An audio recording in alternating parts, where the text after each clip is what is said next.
नमस्कार दोस्तों, मैं हूं doctor Imran and welcome my channel technical dentist. आज का हमारा वीडियो बहुत ही स्पेशल है और वो है स्केलिंग से रिलेटेड। बहुत सारे लोगों का ऐसा सोचना है कि दांतों के साफ कराने से हमारे दांत कमज़ोर हो जाते हैं। दांतों का साफ कराना ये कोई अच्छी बात नहीं है। हमें दांतों की सफाई डेंटिस्ट से नहीं करानी चाहिए। मैंने बहुत सारे वीडियो में बताया है कि अगर आपके दांतों में बहुत ज़्यादा स्टेन है, पायरिया है, टाटर है, गंदगी है, तो उसे सफाई कराना बहुत ज़रूरी है। और आप अपने डेंटिस्ट के पास जाकर दांतों की सफाई साल में एक बार तो करा ही लेनी चाहिए। लेकिन फिर भी बहुत सारे लोग इसी कमेंट को बार बार दोहराते थे। बहुत सारे व्यूवर्स ये कंफ्यूजन में थे कि दांत को साफ करने से दांत हमारे कमज़ोर हो जाते हैं। दांत के साफ कराने से क्या वाकई में दांत कमज़ोर हो जाता है? अगर आपके माइंड में भी कुछ इस तरह के क्वेश्चंस हैं और कुछ कन्फ्यूजन्स हैं तो आप इस वीडियो को पूरा देखें, ताकि आपको इसके जवाब इस वीडियो में ज़रूर मिलेंगे। तो सबसे पहले हम ये बता दें कि दांतों की सफाई कराना चाहिए और वो डिजिटल स्केलर से कराना चाहिए, जो कि हमने कई बार बताया है कि अल्ट्रासोनिक मशीन होता है जिसे अल्ट्रासोनिक स्केलर कहते हैं। और इससे अगर आप दांत की सफाई कराते हैं तो आपके दांतों को कोई नुकसान नहीं होता है।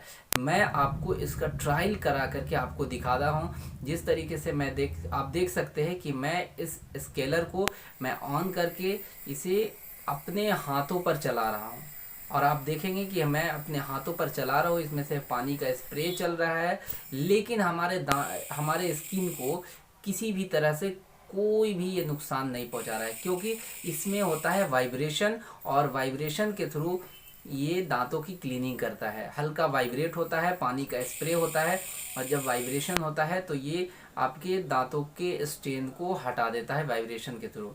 फ्रेंड्स, जब हम स्किन पर चलाते हैं, जब अपने हाथों पर चलाते हैं तो ये स्किन हमारा सॉफ्ट होता है, इसलिए वाइब्रेशन का असर नहीं होता है। लेकिन हमारे दांतों पर जो स्टेन होता है, दांत हमारा हार्ड होता है, इसलिए एनामल बहुत हार्ड होता है। इस वजह से वहाँ पर हम ये स्केलर चलाते हैं तो वहाँ वाइब्रेट करके स्टेन को हटा देता है।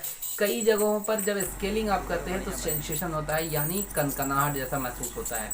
तो वो क्यों होता है? क्योंकि वहाँ पर गम्स बहुत ज़्यादा गम्स रेसिशन हो जाता है, गम्स नीचे चले जाते हैं और वहाँ पर एनामल नहीं होता है, डेंटिन होता है। तो जाहिर सी चीज़ है, डेंटिन क्या है? Dentin end of the nerve, जब नसों के जहाँ पर समाप्ति होती है, जहाँ पर नस समाप्त होते हैं, ख़त्म होते हैं, वो पोर्शन होता है जिसे डेंटिन कहते हैं। तो डेंटिन के पास जब वाइब्रेशन होता है तो वहाँ पर सेंसेशन होना लाजमी होता है, क्योंकि वो सेंसिटिव एरिया होता है। तो फ्रेंड्स, कई लोग बोलते हैं कि हमने दांतों की सफाई कराई और हमारे दांतों में सेंसेशन होना शुरू हो गया, बहुत ज़्यादा कनकनाहट होने लगा। तो इसके पीछे एक रीज़न ये होता है कि दांतों की सफाई आपने फर्स्ट टाइम कराया होगा और बहुत ज़्यादा कैल्कुलस आपके दांतों में होगा। जब कैल्कुलस हटता है तो वहाँ पर क्या होता है कि फिर डेंटिन का लेयर ओपन हो जाता है, क्योंकि वहाँ पर जो डेंटिन का लेयर था वहाँ पर गम्स होना चाहिए था, लेकिन गम्स के जगह पर वो टार्टर ने अपना जगह बना लिया। वो टार्टर जब जगह बना लेता है तो धीरे धीरे वो गम्स को ख़त्म कर देता है। जब गम्स ख़त्म हो जाते हैं और वहाँ पर टार्टर जगह बना लेता है तो धीरे धीरे टार्टर बढ़ने लगता है। अगर आप सही टाइम पर स्केलिंग नहीं कराएंगे तो आपके टीथ मोबाइल हो जाएंगे, यानी कि वो दांत हिलना शुरू हो जाएगा, झड़ जाएंगे। तो इसीलिए समय रहते आप जब डॉक्टर के पास जाते हैं, डॉक्टर उसका स्केलिंग कर देते हैं, तो वहाँ उस एनामल उस डेंटिन वाले लेयर से जब वो टार्टर हटता है तो फिर वहाँ पर ठंडा या गर्म पानी फील होने लगता है। तो वहाँ पर उसका क्या ट्रीटमेंट क्या करना चाहिए कि जब स्केलिंग आपने कराया है तो स्केलिंग के बाद वहाँ पर मालिश कीजिए, मसाज कीजिए, ताकि फिर से मसूड़ा वहाँ पर ऊपर आ सके। जब वहाँ मसूड़ा फिर से आ जाएगा तो आपका सेंसेशन ऑटोमेटिक कम हो जाएगा। तो फ्रेंड्स, सबसे पहली बात यह है कि दांतों की सफाई ज़रूरी है और करानी ही चाहिए। कम से कम साल में एक बार तो ज़रूर करा लेना चाहिए। इसका एक छोटा सा एग्जांपल मैं आपको दे रहा हूँ कि बहुत सारे लोगों का ये कहना होता है कि सर मैं रोज़ दांत की सफाई करता हूँ, रोज़ दांतों की सफाई एक टाइम नहीं बल्कि दो दो टाइम मैं ब्रश करता हूँ। फिर हमें दांत की सफाई कराना क्या वाकई में ज़रूरी है? डेंटिस्ट के पास जाना चाहिए दांत की सफाई के लिए?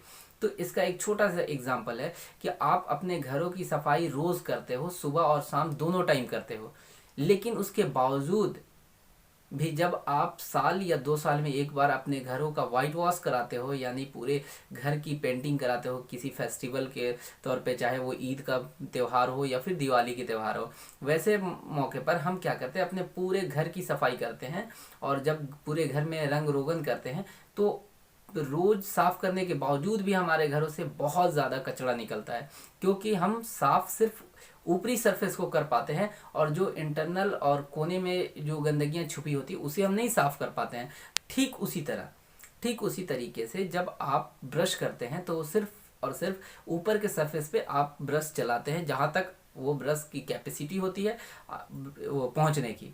लेकिन जब डेंटिस्ट आपके दांतों की क्लीनिंग करते हैं तो डेंटिस्ट उस स्केलर के थ्रू आपके प्रोक्सिमल स्पेस यानी दांतों के बीच के स्पेस को भी वो साफ कर देते हैं, जिससे कि आपके दांतों में किसी तरह का जर्म्स, बैक्टीरिया या फिर प्लग, स्टार्टर, ये सारे अगर जमे होते हैं तो उसे भी वो निकाल देता है। तो इस हिसाब से मैं आपको ज़रूर ये सजेस्ट करूँगा कि आपको साल में एक बार दांतों की सफाई करानी ही चाहिए।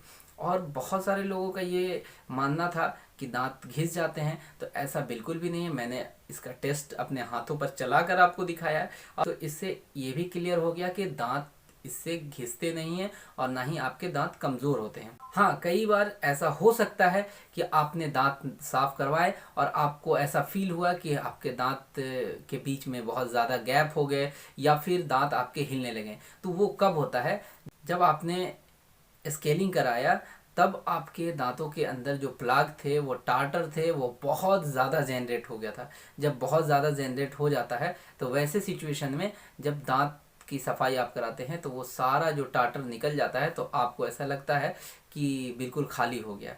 लेकिन ये बिल्कुल सही है कि आपको वो सफाई करानी चाहिए, क्योंकि वो प्लाग और टार्टर जो है वो आपके दांतों को और भी ज़्यादा कमज़ोर कर सकता है। तो एक्चुअली में आपको दांतों की सफाई करानी चाहिए। इससे आपके दांत सुंदर होते हैं, अच्छे दिखते हैं, ताकि आप किसी भी सोसाइटी में, आप अपने फैमिली में, आप अपने दोस्तों के बीच खुल के मुस्कुरा सकते हैं। ताकि खुल के मुस्कुराएंगे तो आपकी हंसी को लोग लाइक करेंगे, पसंद करेंगे। लेकिन अगर यही आपके दांतों में स्टेन होगा, दांतों में प्लाक्स होंगे, बैक्टीरिया होंगे, तो इससे आपके दांतों से स्मेल भी आएगा और देखने में भी अच्छा नहीं लगेगा। दांतों की सफाई तब ना कराएं जब बहुत ज़्यादा आपका प्रॉब्लम बड़ा हो जाए। दांतों की सफाई अगर आप रेगुलर कराते रहेंगे तो आपके प्रॉब्लम्स कभी भी दांतों में नहीं आएंगे। और बाकी केयरिंग खुद का है कि आप जब भी कुछ भी खाएं तो एक बार, कम से कम एक बार दांतों पे ब्रश को चारों साइड मूव ज़रूर कर दें, ताकि हमारे दांतों में कोई तरह का फूड पार्टिकल ना रहे। इससे हमारा दांत और भी हेल्दी रहेगा और हम अपने दांतों को एक लंबी उम्र दे पाएंगे। तो फ्रेंड्स, ये था हमारा आज का ये ख़ास वीडियो, जो बहुत सारे लोगों के ये कमेंट्स में आ रहे थे, मैंने उनके लिए ये वीडियो बनाया। तो अगर वीडियो पसंद आया हो तो वीडियो को लाइक कर लेंगे, और चैनल को अगर अभी तक आपने सब्सक्राइब नहीं किया है तो हमारे चैनल को सब्सक्राइब कर लेंगे। तो फिर मिलते हैं हम आपसे नए वीडियो के साथ, तब तक के लिए दीजिए इजाज़त। नमस्कार।